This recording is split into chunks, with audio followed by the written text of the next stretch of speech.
do check out the website for the festival to see what other events are happening. There's lots of stuff happening over the next number of days over this week. We will wait for just a couple of minutes and let more people come in, but I'll introduce the event to you in just one second. I should say we're recording the event. So if for any reason you don't want to be recorded, please just keep your video, just turn off your video and you won't be recorded, but we are recording the event. And we'll have time for a questions and answer session with our guest once we've had a bit of a chat. So if you have questions, if something occurs to you or a comment occurs to you as myself and Miko are having a conversation, do throw it into the chat and we'll get to those questions towards the end of the event. So thanks very much indeed for joining us. Delighted to have you here, and I'm particularly pleased to be joined this evening by my colleague from Amnesty Poland. Miko Czerwinski is the Equal Treatment Coordinator at Amnesty Poland. He's also the Freedom of Assembly Observer there and involved in delivering human rights education.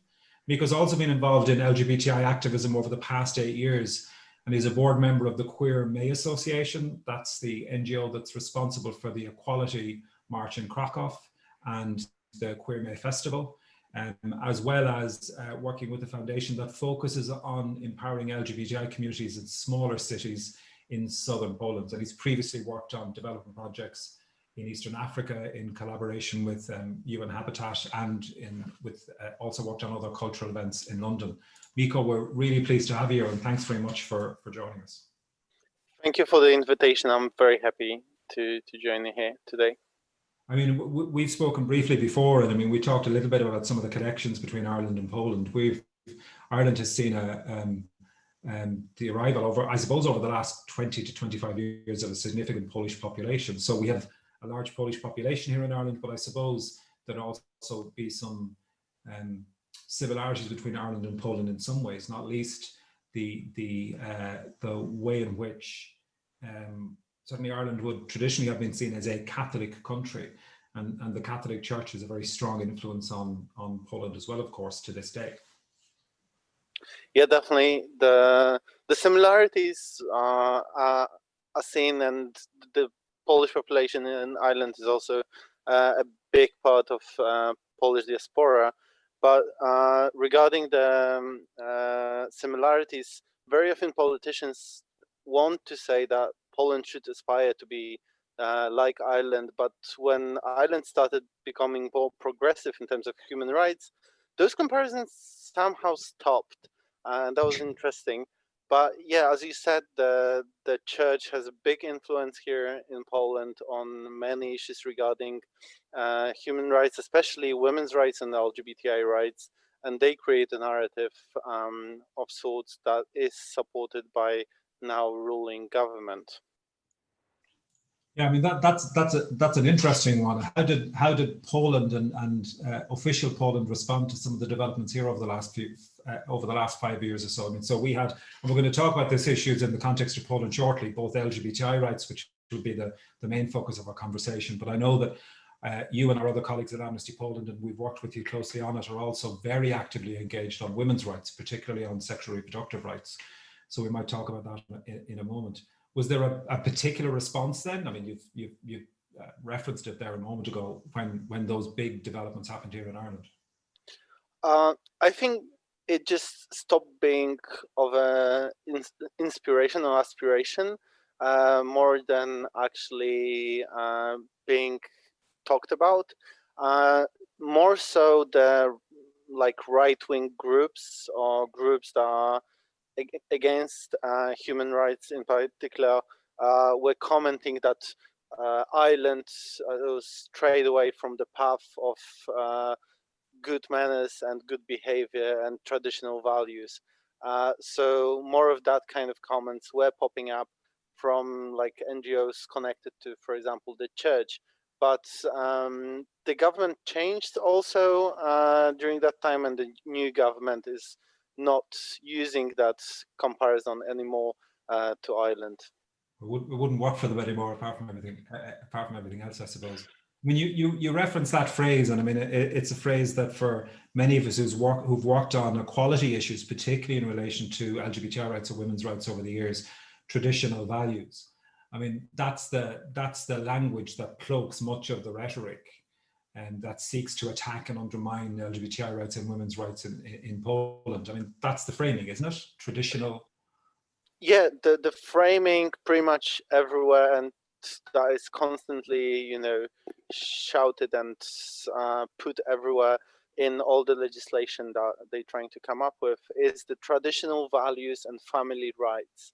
So what various groups are trying to do is to, first of all, change from the narrative from human rights to family rights, and through that they try to use the human rights narrative in a way that it should only serve the father in the family, and the family rights are the rights of the, you know, full heteronormative family, mother and father and children, and the father is the provider and the head, and he should be deciding for what's worth.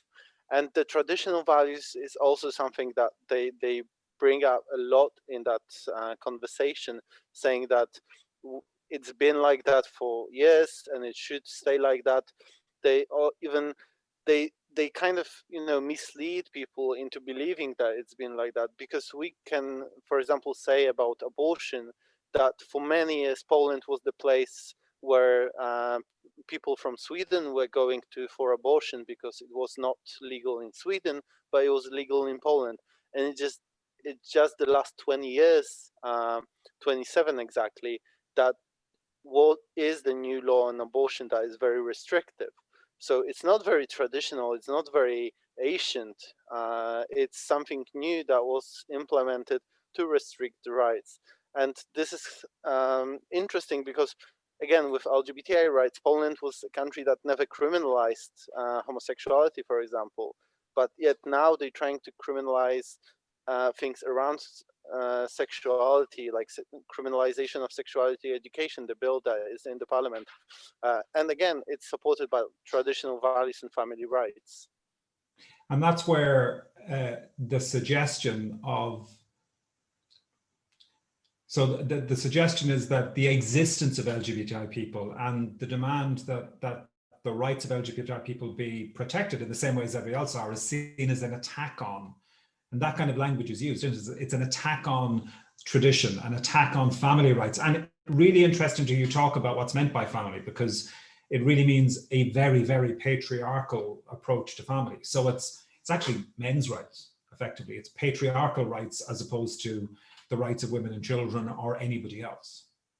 Yeah, that's true. And they are using this, as you mentioned, attack on traditional values narrative again, for example, right now, because there is this petition that they want to bring to the parliament with a new draft law that would ban all pride marches in Poland.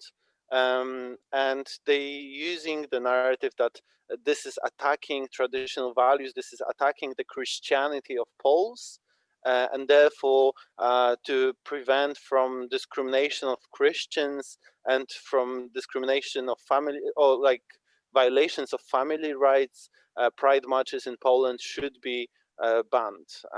And they using this narrative that human rights organizations or LGBTI activists are attacking what's given in Poland.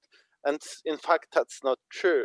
And again, coming back to the family, yeah, the understanding is very patriarchal. And this is something that can be, for example, seen in the family charters that have been adopted in certain local governments, and also has been signed by President Duda, that the family charter mentions only family that is constructive of father figure and then mother and children as a inferior, in fact, and excludes totally from protection of family any kind of single parent families or widows or any other forms of families that are existing in Poland.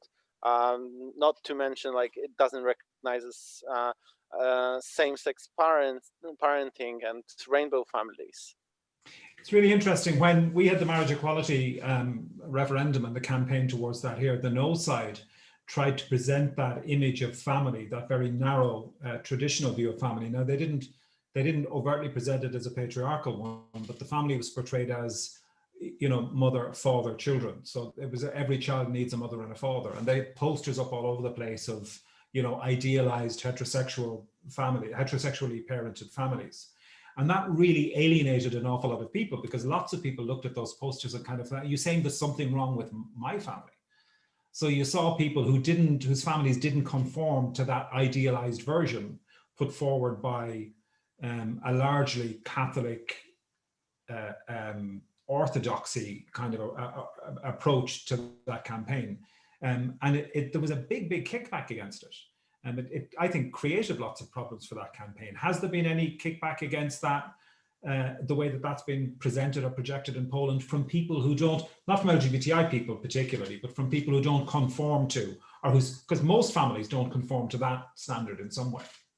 Yeah, it's actually interesting, because as soon as this kind of narrative was presented by the government and by those groups, the biggest argument coming into play from both center and left, for example, was that most of the children in Poland anyhow are raised by mother and grandmother, so two women. So is it a same-sex family suddenly, and would that be excluded?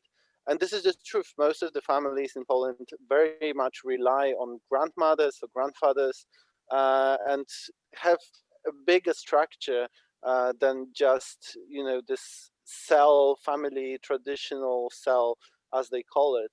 And this really helped ridicule that idea and help with gaining more support on the side of LGBTI rights. And we can see that although, you know, center is still not very progressive, it's more understanding and more supportive and standing in solidarity in various ways. Yeah, we had a bit of fun during the campaign when the particular poster that they used to present this idealized family, and they bought the stock image of this family. And by mad coincidence, Adam Hill, the comedian in the UK, I don't know if you know Adam Hill at all, he knew the family and he contacted me. So we ended up having the family come out saying it's a stock image, but they were appalled that their image was being used in this way, and that they in particular supported calls for marriage equality for same-sex couples. So it was a nice little moment to be able to use against them as well. It was a bit of fun.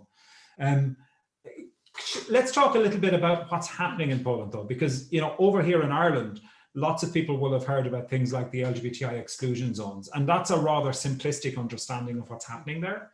So maybe you could talk us through the kinds of initiatives that we're seeing at a local level and at a national level that are seeking to deny or roll back or introduce measures that would violate the rights of LGBTI people.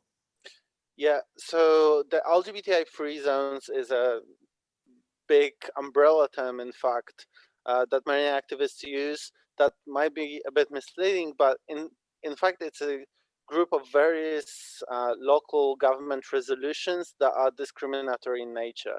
There is a small part of that that is in fact called LGBT ideology free zone, and this was interpreted straight away that there is no such thing as LGBT ideology, and this was understood by the European Union and, for example, MPs and European Commission.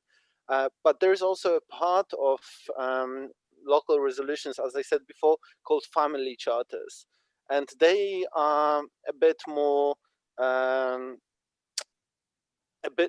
tricky because they do not refer directly, they do not use such discriminatory language directly. They are a bit more vague in nature. They are saying that local governments should support traditional family, but again, what is traditional family, how they should support it. They refer to misunderstood Article 18 from the Constitution, because our Constitution says that a marriage as a union of men and women should be protected. But this many constitutionalists say that this does not exclude marriage equality. It just says that a marriage of men and women should be additionally protected because of the possibility of reproduction. So they are misunderstanding that article and saying that this bans any kind of rainbow families. So and there is also another part of resolutions that are a bit more, either a bit more vague or a bit more different. Also, always calling to family rights and to stopping spreading the ideology, either gender or LGBT ideology. It comes all under this bigger umbrella of some kind of discriminatory language or possibility of discrimination at a local level. And those prove to be already very challenging. And we know that people living in those zones are feeling excluded. The resolutions themselves very rarely have actual power to change something, but in some places, in some of the resolutions, they allow for appointing a family rights vice president or vice mayor, for example, or they allow for choosing the educational program according to family rights.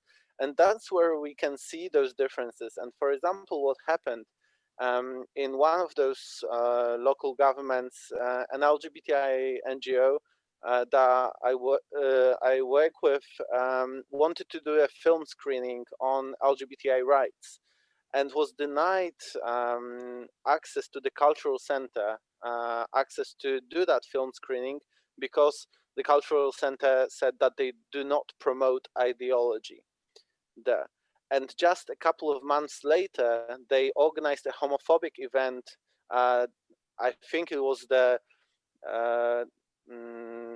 it was called something like "The Dangers of Gender" or something like that, promoting this homophobic narrative on a local level, and they did not see any problem with that event. So we can see that although they might not have very strong legally binding not consequent, but like articles, they they they have consequences, and they have consequences in mindsets of local cultural centers, of local educational centers or schools or other places. And there's also a case of a gay person that wanted to go to the pharmacy, and the pharmacy said that they are LGBT free zone in this city, so they cannot give him the medication that he asked for. So we can see that this is now starting to become a normal to exclude, for example, LGBTI people from those communities, to have effect actually on people. And this was further strengthened by the president signing the family charter, and the president and, for example, the newly appointed Minister of Education dehumanizing further LGBTI community. So the Minister of Education said that LGBTI people are not normal. The president said that they're not people, their ideology. And this kind of narrative gave away for anyone that wants to use hate speech or wants to be violent, that there will not be any consequences for doing that. And we actually saw that also in the numbers of hate crimes and hate speech being used further on. We've had people, attacked on the streets in the daylight in various cities around Poland, even in Warsaw or Krakow, that are the biggest cities. We've had in Warsaw, just I think a week ago, we had someone's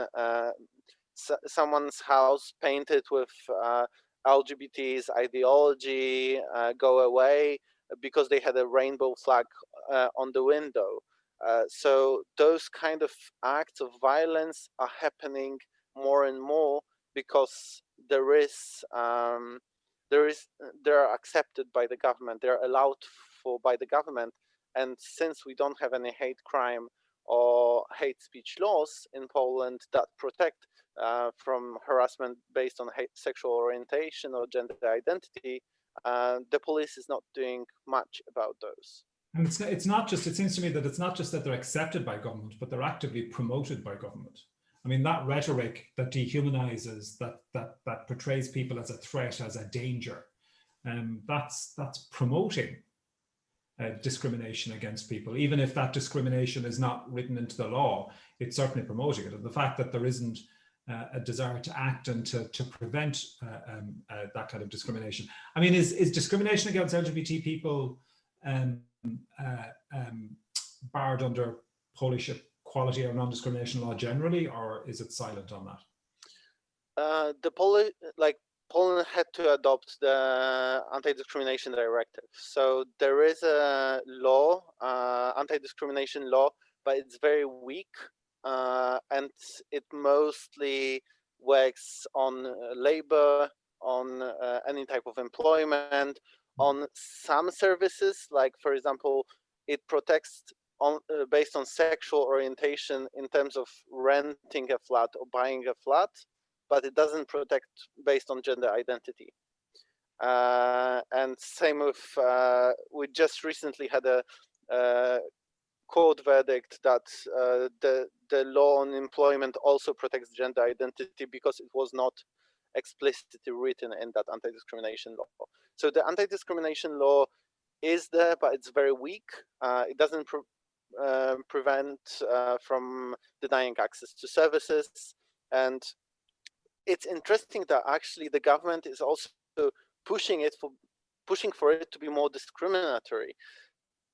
Because for example, we had a case of a print shop denying an LGBTI organization printing the leaflets, and that went all the way through courts, and courts said that yes, this is clearly discriminatory in nature, and this should not be allowed, and so on and so forth.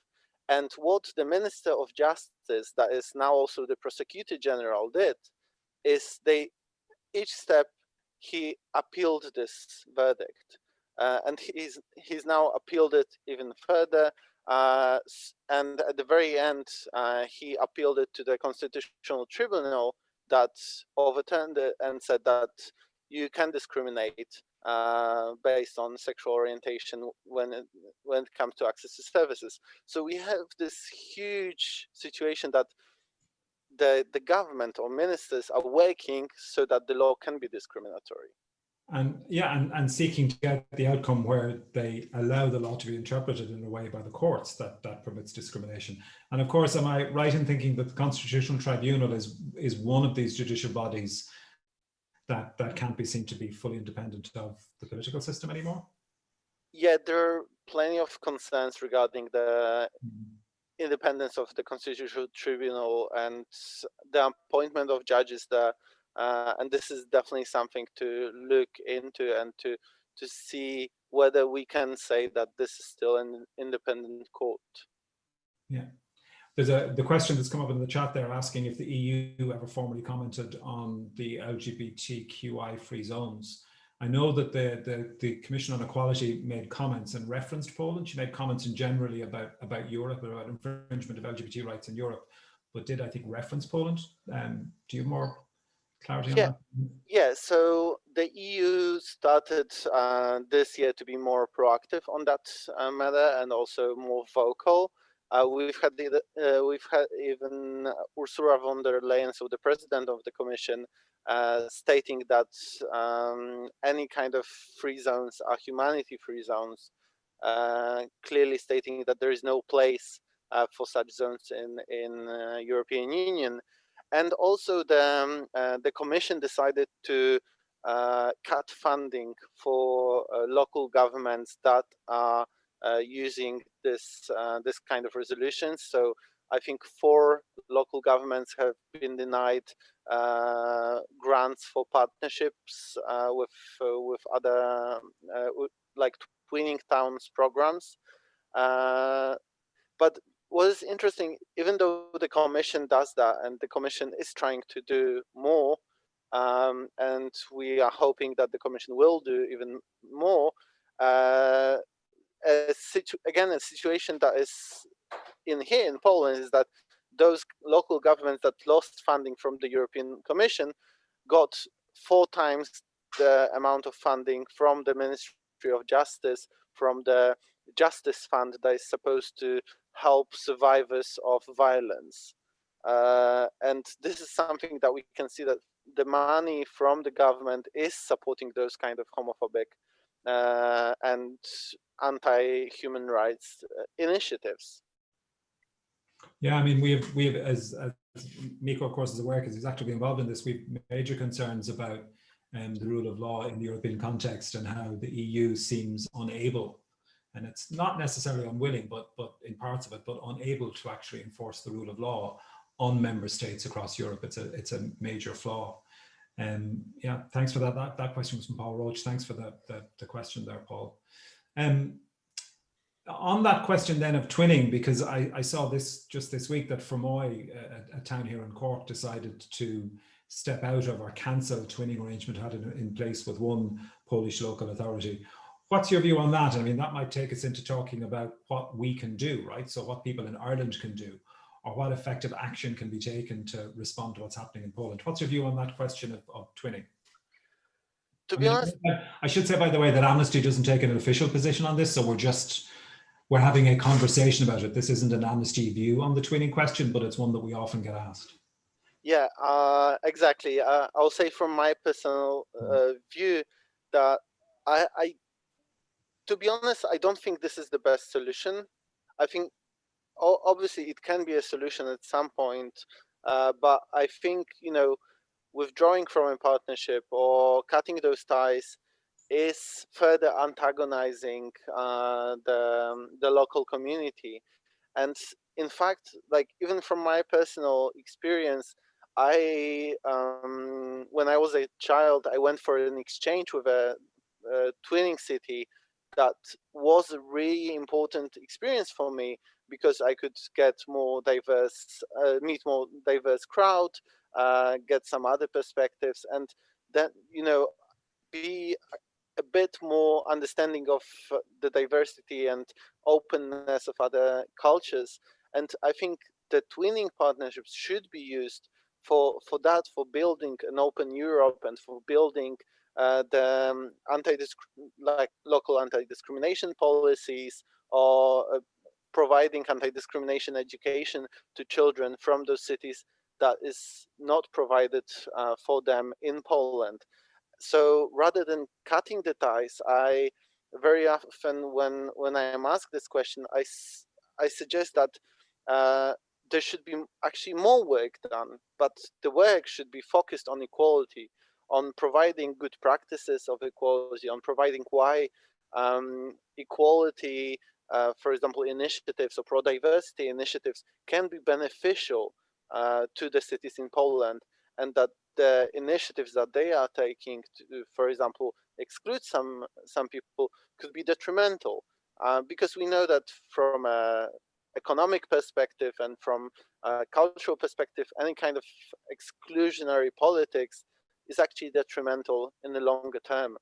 And I think a great example here is the partnership between Krakow and Edinburgh, that now Edinburgh is thinking of how to change the partnership into more equality focused, into more pro-diversity focused, how to support the initiatives that are already going on in Krakow for equality, for anti-discrimination, to support them from the perspective of Edinburgh. And I think this kind of partnerships could be a great source of, let's say, healing for Poland, because right now with the current government, we can't do, unfortunately, much on the governmental level, on the national level, but there is a lot to be done on the local level. And if we create those safe havens, if we create on the local level the pro-equality narrative, if the people there will understand that it's important to be accepting of one another, then the national narrative will also change, because there will be no more support for homophobia, for example. I mean, it's also the case. I mean, through the foundation that you work to support smaller LGBT organizations in rural towns in southern Poland. So, I mean, could there be space, for instance, for towns that are twinned with towns in Poland to create linkages between LGBTI organizations or groups in their towns with local groups there? You know, let's start creating some solidarity rather than stepping back and leaving those communities even more isolated. There's an opportunity to create some connections, I would have thought. Yeah, exactly. Even, those organizations very often do not have capacity, do not have any funds to run their projects, and there is no public funding for LGBTI organizations in Poland, or there is like very little, depending on the city. So if those twinning cities could work in a way to support those organizations, and for example, the cultural events in that city would become more LGBT inclusive, there will be more visibility of LGBTI people, then it definitely will work wonders on that local level. I remember when a couple of years ago, when we asked those local communities what they want the most, is they said they want visibility. They want people to understand that they are there. And this was also supported by what the local government said, that local governments did not see LGBTI people. Very often when we asked them, when we did research, like, do you know any LGBTI people? What do you think of LGBTI issues? They said that, oh, there are no LGBTI people living in our city. And this is just statistically not possible. So we did a visibility campaign saying we are here in those cities, and that definitely helped, and that definitely empowered a lot of communities, because now they are gathering together. They were planning to organize first marches this year. Unfortunately, that didn't happen because of COVID, but they still are growing and are more of a community and feel less isolated, although the external factors are actually making them feel more isolated. So I think it is really important. Yeah, and we know visibility is key. I mean, from Stonewall on, the whole concept of pride has been about parade and protest above all else. It's been about visibility. It's been about a refusal to be simply disappeared and vanished into the shadows. And that's been a key tool in the LGBTI rights movement globally. It's interesting, it's currently Pride Week in Cork, in our second largest city here at the moment. Lots of prides have been either cancelled or delayed or gone online. So they're having Pride Week down there this week. And I know there's a strong focus there as well on recognizing that pride is about visibility. It's a powerful idea. I mean, on that question then of what's happening, I mean, we've talked about the social impacts of this. And on how, despite the fact that these resolutions at a local authority level have no power, they're not law as such, they have a significant negative impact on people in terms of accessing goods and services and housing. But what about just the impact on the integrity and well-being and dignity of LGBTI people? I mean, what's it like to be LGBTI in Poland now, as you see yourself being so dehumanized, and that's generally accepted by communities? That's definitely a problem, because we see a surge in questions about psychological support for many people, and there is definitely need for that, because when your parents don't accept you, and when the only thing that you hear from the government or from the national television is that you're not a human, or you are not normal, definitely that takes a toll on mental health. And we've had a couple of instances of suicides or suicide attempts from the LGBTI community. and probably there is more, but we just don't hear about that. And this is really saddening when, with the new Minister of Education saying that the first thing that he did this week was to fire the director for programs that was, as he said, not fighting enough against the LGBT ideology in schools. So we can only imagine how much of a toll it takes on the children there. And this is definitely a big problem. And I think, like, for me as an activist, it's very tiring. And over the last couple of months, it's been a crazy roller coaster. And a very interesting quote from my friend is that when the current government first started 5 years ago, we thought it's going to be a sprint. We thought it's going to be a temporary thing. We just have to like run through it and we'll be okay. But since they won again, and since they intensified the homophobic narrative, the attacks on LGBTI activists, we now know it's a marathon, and we have to take care of our well-being as well, because it's our friends that are being arrested during the protest. It's our friends that are being attacked, and because of that, it definitely takes the toll.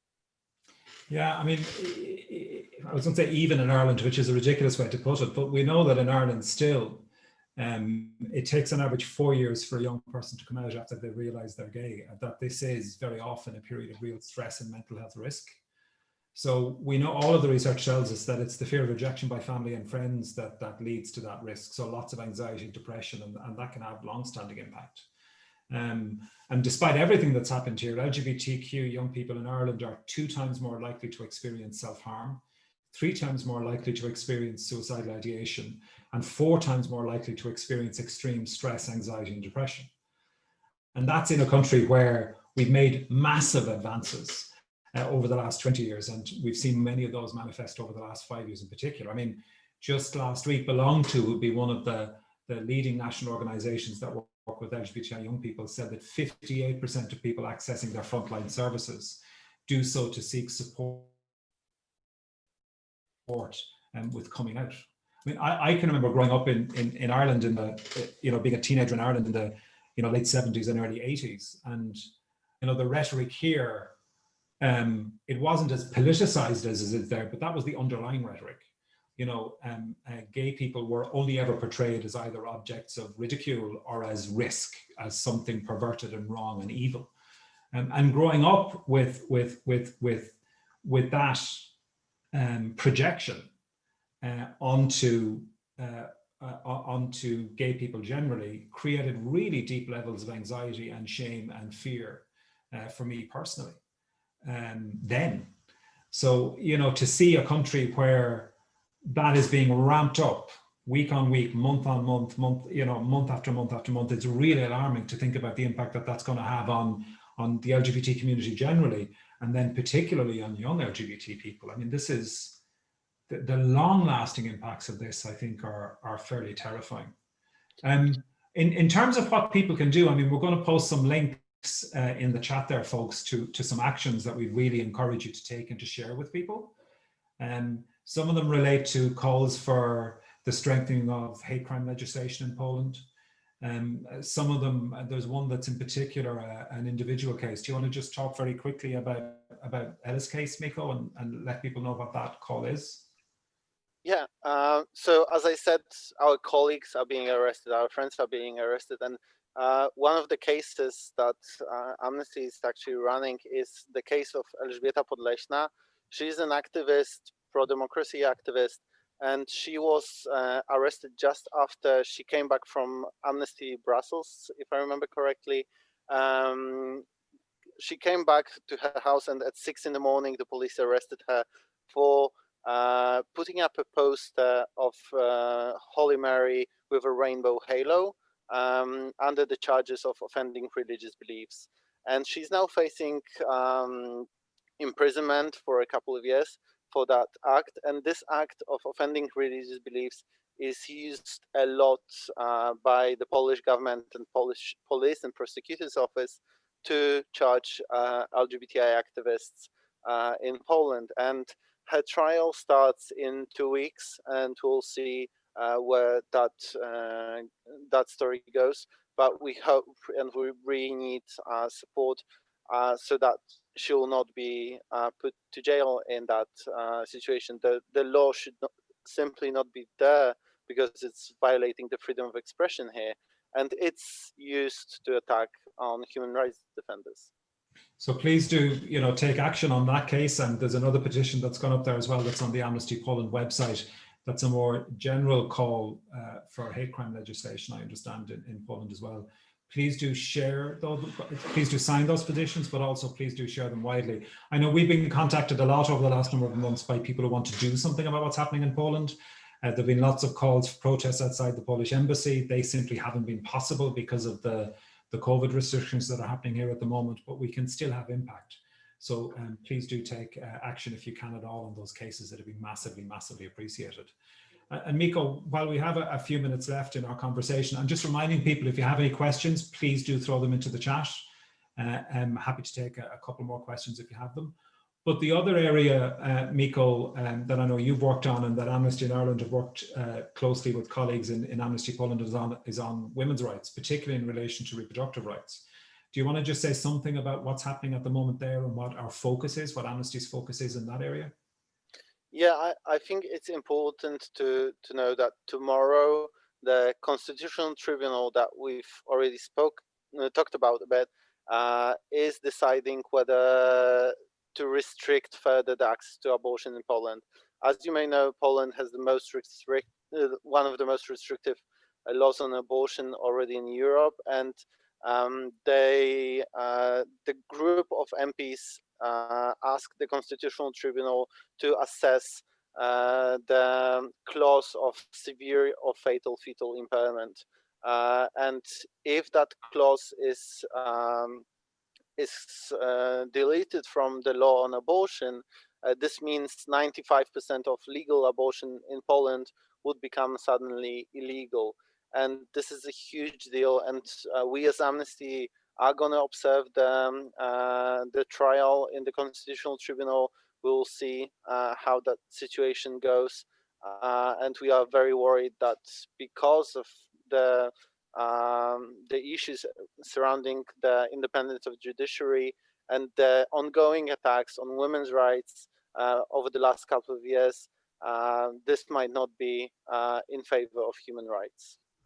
Yeah, I mean, it's on one level a deeply depressing picture that you're painting, and yet at the same time, what we also see is just extraordinarily powerful inspiration coming from grassroots movements across Poland. I mean, I will never ever forget seeing hundreds of thousands, millions of Polish women take to the street the last time that the Polish tried to introduce legislation that would restrict access on abortion. And there's a question there that I suppose in some way speaks to that from Siobhan. She's asking, do LGBT activists get support from other activists, from women activists, and people fighting racism and wider civil society in Poland? We had some phenomenal Polish women's human rights defenders at our annual conference 2 years ago now, I think. So there's extraordinary activism happening. Do you want to say something on that? Yeah, I think this is a very important question. And it's also interesting to see the growth and the changing situation, because just 5 years ago, it was a bit separated. It was a bit to each their own. There were instances of homophobia, for example, at some women's strikes in certain cities. But since then, as each of that group understood that they are being attacked and the others are being attacked, and it's all part of bigger attack on human rights, of the shrinking space on democracy in Poland, they started to come together a lot more and support each other. So now, for example, we have the situation that LGBTI activists are stopping the anti-abortion buses that are running with with printed faces of abortion activists. The LGBTI activists are helping with that. Women's Strike is helping whenever there is a bill on criminalization on sexuality education and attacks on LGBTI rights. Even judges are supportive of what's going on because they've also experienced that discrimination. And we today just I saw that one of the association of judges supported one of the calls about women's rights. So we see that the groups that are being discriminated against, or the groups that are being harassed by the government, are joining forces together. And yeah, the mobilization in Poland is amazing, and I'm also very grateful for the mobilization internationally and the solidarity internationally, because that's very important to give the strength to the activists here on the ground. Yeah, it's a powerful moment when it happens, isn't it? I can remember similarly here in 2015 with the marriage equality referendum, you know, feminist movements and feminists becoming involved in that so as strongly as they did was hugely significant. And then seeing that carry forward. I mean, immediately after that referendum passed, lots of people were saying, so what happens next? And people said, well, the next thing we have to do is deal with the amendment. And, you know, that was almost organically what many of the people who were so committed to that referendum said, well, the next thing we need to do now is really begin to advance work on women's rights. So there was a strong connection between both. A final question before we end then as well, let's come up there. And you and I had a quick chat about this beforehand. I don't know if many of our audience will be aware of it, but there was a fairly remarkable statement our comment reported today coming from Pope Francis, who called for and endorsed same-sex civil union laws in a documentary that's being released today. He said they're children of God and have a right to a family.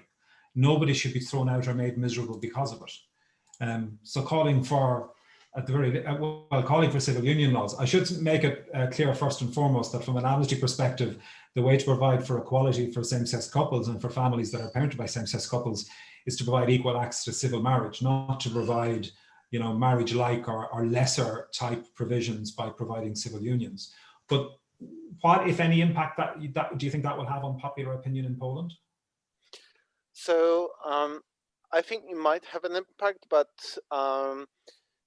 let's take also into account two things. First and foremost, that over the last 1.5 years, there's been a lot of homophobic campaign run by the government. So the public opinion on LGBTI rights probably have been dropping because of that. Before that, we saw a slight increase every year for support for marriage equality and civil rights and hate crimes, but still we can see and probably will see in a couple of months or years the impact that homophobic campaign had. And the other factor that we have to take into account is that Poles have a very specific approach to the Pope, because many Poles only recognize the last Polish Pope that was there and are not very not very. They don't have the same allegiance. They don't have the same allegiance. Pro the new popes. So there is this issue, and I'm actually waiting to see how the church itself reacts, because church has been so involved in the homophobic campaign. You know, one of the archbishops called LGBTI people a rainbow plague. So I'm wondering what the church is going to do with that statement and how they're going to react. But hopefully it will make a difference, at least to some extent. I mean, it's an interesting development. It'll be a big challenge then to Pope Francis, I guess, to square that with the kind of language that's coming out of Polish bishops and indeed church leaders in other parts of the world who consistently demonize LGBT people and attack them and their dignity. It'll be very interesting to see how they respond to any future statements of that kind from the church in Poland, and whether they take any steps to silence them. They've certainly silenced people before when they've been progressive or positive on such rights. If they're at odds with the Pope's position on that now, it'll be interesting to see what they do. There is another quick question there, and I will just let you answer it, but very briefly, because I know we need to finish up and I need to let Louise come in for a few moments, if at all possible. Aside from signing petitions and donating, is there any way a non-Polish speaker in Warsaw can help? So this is and that's from Kate. Hi, Kate. Kate O'Connell there. Yeah, definitely. You can maybe find me on Twitter or something, and I can give you an email address to which you can sign up. There is definitely a need, you know, to spread the information abroad. And for example, help with reaching some new people abroad about the issue. There is a lot of initiative with your European Commission that need English speakers, so definitely any help is valuable. If you link afterwards if you link in with us directly afterwards, Louise, or Kate with Louise or with me, we'll definitely get that information to you, and we'll follow up with Miko and get it for you then. Is that okay? Great, and thanks a million for the question. Listen, that's it, Miko. That kind of flew by. We were only meant to do that for about 50 minutes, and as usual, I've gone on longer than I was meant to. But thanks a million for making the time. We really, really appreciate it. I know we were a little bit worried that our broadband lines might not hold up, but they did. We beat the plague of this on top of everything else. And thanks so much to everybody for coming along this evening. I really enjoyed the conversation. It was great to get much more clarity on not just what's happening in Poland, but what underpins it and how we might be able to work to engage, to support. And that's been really, really useful. And then lastly, just to thank you very much for all of your work. I mean, this is consistently in Ireland, in Amnesty, I feel very grateful to work in the country that I work in. I'm not saying it's always easy, but there are times when it's very challenging indeed. But we certainly don't face the kind of threat or opposition that you guys face there. And for you personally as well, doing this work, I know I imagine must also be very challenging at times. So huge admiration and respect and solidarity from everybody here to you, to our colleagues in Poland, and to all activists in Poland who are working to challenge and hold back this assault on human rights. So thanks a million. We really appreciate you. Thank you very much. I really enjoyed this conversation, and thanks a lot for your interest, because that's really important to get interested, to know what's happening, and to tell your friends that this is happening in Poland. It's the same European Union, and this is still happening. It's important to spread that information so people know that there is something like that happening, and we have to fight against it and sign the petition, donate. Please help in any way you can. Thanks a million, Miko. And just as Neva said there in the email, the petition links will be sent in a follow-up email as well. But thanks. Everybody, just in closing, then I'm going to hand us over to Louise Conway from Amnesty, who's just going to take a few moments to chat to us about Fáilte Amnesty. But again, Miko, thanks a million, and thanks everybody for being here. Over to you, Louise. Great, thanks a million, Colm, and thanks again to Miko for joining us from Amnesty Poland. I'm just going to keep you all for another 2-3 minutes, just to give you a little some ways to get involved with Amnesty International Ireland. And also just to say a huge thank you to the Dublin Human Rights and Arts Festival. There's some really great events going on until the 26th of October, I believe. So Niamh will pop in the link there. So do check out some other events that are happening. Just to say, there's loads of different ways to get involved in Amnesty International Ireland, from becoming a member to becoming an activist and joining one of our activist groups, or just getting involved in fundraising in some way. So many of you know that Amnesty is solely funded by its members. So the members really are at the core of Amnesty International's work. If you want to become a member, Niamh is going to pop the link in the chat there. You can sign up for just €5 a month, and you can have a say in how Amnesty International carries out its campaigning work. So if you want to get involved and become a member, please do. Then also we have lots of activist groups across the country, so student groups in universities, as well as local groups from Donegal to Cork to Galway. If you're interested in joining one of those groups, they do things like run events, panel discussions, talks, fundraisers, actions, protests, and all in the virtual world right now as well. So if you are interested in joining a local group or a student group, please do get in touch with us.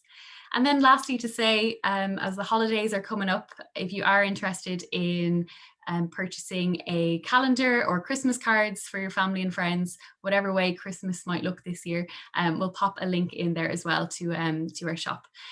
Lastly, so thank you again, everyone, for joining us this evening. And just to say, we'd really appreciate your feedback. We run events, Fáilte Amnesty events, throughout the year, and we've been running them the last few months. So do keep an eye out for other Fáilte Amnesty events, talks similar to this, but please do send us your feedback as well. We're always looking to improve. huge thank you to everyone, and have a lovely evening. Thank you. Thank you. Bye, everybody. Thanks very much indeed again. Take care. Thank you. Thank you. Bye. Bye, Miko. Thanks, Miko. Bye bye. Thanks.